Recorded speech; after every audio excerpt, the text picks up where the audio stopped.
আসসালামু আলাইকুম। 1430 সালের নববর্ষের শুভেচ্ছা জানাচ্ছি সবাইকে। আমরা জানি আমাদের এই তাপদাহ যে চৈত্র মাস সেটা পার হয়ে পহেলা বৈশাখ আমাদের শুভ নববর্ষ, যেটা আমরা আশা করি যে সব ধুলা ময়লা সব কিছু, সব কালিমা সবকিছু মুছে যাবে।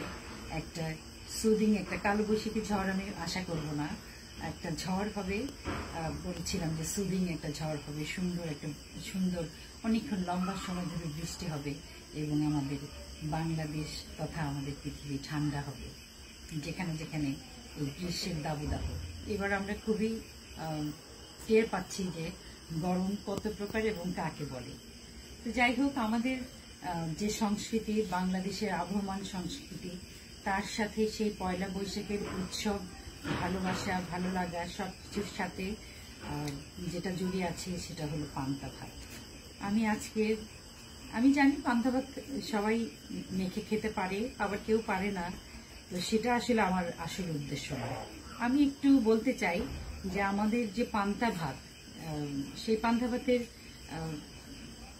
ইতিহাস বলা যায়, ইতিহাসটা আমি বলতে চাই। সত্যিকার অর্থে পান্তা ভাত হলো একটা সংরক্ষণ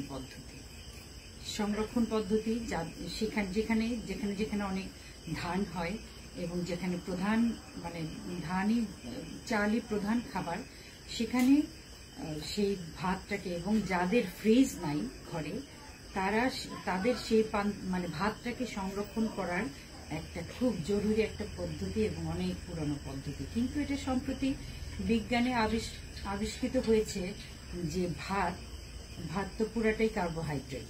এই কার্বোহাইড্রেট যখন পানিতে ভিজানো হয় তখন সেই ভাতে থাকা calcium, iron, magnesium, potassium, phosphorus, zinc এবং ভিটামিন বি, এই ভিটামিনগুলো যখন শুধু ভাত থাকে তখন সেটা আমরা আমাদের শরীরে কাজে লাগে না। কিন্তু যখন সেটা পানিতে ভেজানো হয় এবং সেটা প্রায় 12 ঘন্টা ফার্মেন্টেড হয়, তখন এই ভাতের মধ্যে একটা টেস্ট থাকার জন্য সেটা যখন গেজে যায়, 12 ঘন্টা তো একটা গরমে রাখলে সেটা গেজে যায়, গেজানো পদ্ধতি যেটা ফার্মেন্টেড হয়, তখন এই যে ভিটামিনগুলো বললাম আমি, সেই ভিটামিনগুলো উন্মুক্ত হয় এবং সেই পান্তা ভাত খেলে মানুষের পেট ঠান্ডা হয় এবং কোষ্ঠকাঠিন্য দূর হয়। তবে যাদের ডায়াবেটিস আছে তারা কতটুকু উপকার পায় সেটা নিয়ে এখনো গবেষণা চলছে। তো আমি একটুখানি পান্তা ভাত মাখাচ্ছি। আমার বাসায় আমি যখন পান্তা ভাত মাখাই তখন আমার বাচ্চারা, আমি আসলে খাওয়ার সুযোগই পাই না, আমার বাচ্চারা সেটা খায় খুবই মজা করে। আমি একদম গামলা ভরে পান্তা ভাত মাখাই এবং তারা সেটা সবাই ভাগ করে খেয়ে ফেলে। এই সাথে আমি আরেকটা কথা বলতে চাই, আমাদের দেশে পান্তা ভাত বেশি খাওয়া হয় উত্তরবঙ্গে পান্তা ভাত খাওয়া হয়। সেখানে আমাদের পান্তা ভাতের প্রধান উপকরণ হলো, আমি নিলাম কাঁচামরিচটা আমি শুকনো মরিচও নিতে পারি, যেহেতু আমার আলু ভর্তাতে একটু শুকনো মরিচ আছে, তো আমি সেটা নিব না। তো কাঁচামরিচ, পেঁয়াজ এবং কিছু ভর্তা আর কি, লবণ, পান্তার পানি, কিছু ভর্তা।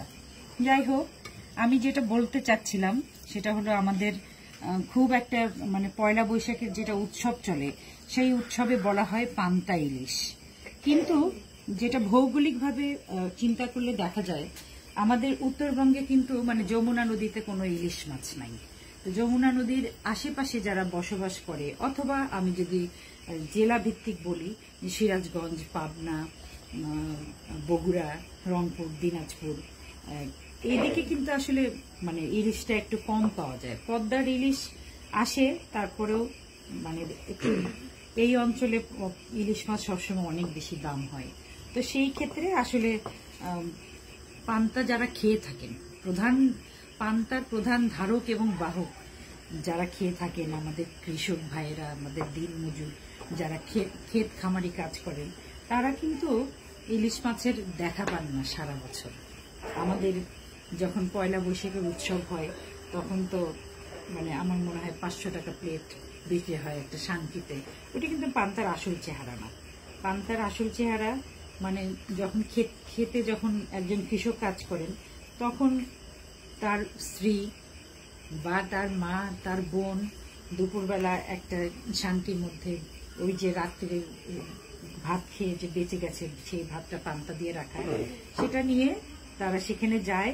তো দুটো কাঁচামরিচ এবং পেঁয়াজ, কাঁচামরিচ পেঁয়াজ এইটুকুর মধ্যে সীমাবদ্ধ থাকে। আর তার সাথে যদি বলি সত্যি কথা, তার সাথে একটু আলু ভর্তা, এইটুকুই বিলাসিতা। ইলিশ মাছ সেখানে ব্রাত্যজন। তো আমি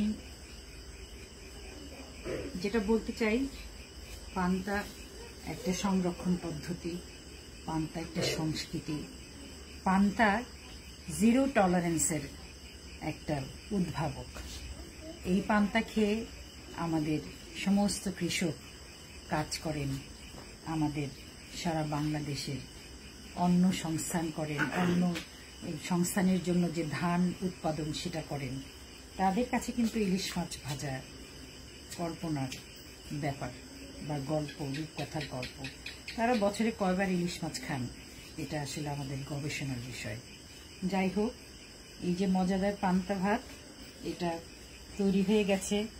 আর একটু ইচ্ছা করলে ঝাল ঝাল করার জন্য একটা শুকনা মরিচ নেওয়া যেতে পারে, শুকনা মরিচ নেওয়া যেতে পারে। এটার মধ্যে বাসি ডাল নেওয়া যেতে পারে। বাসি ডাল যে টক হয়ে যায়, সেই ডালটা দিলেও পান্তাটা আরো মজা হয়। আর তারপরে একটু এক্সট্রা পাতের সাইডে একটু আলু ভর্তা থাকলো, দুটা পেঁয়াজ থাকলো। তো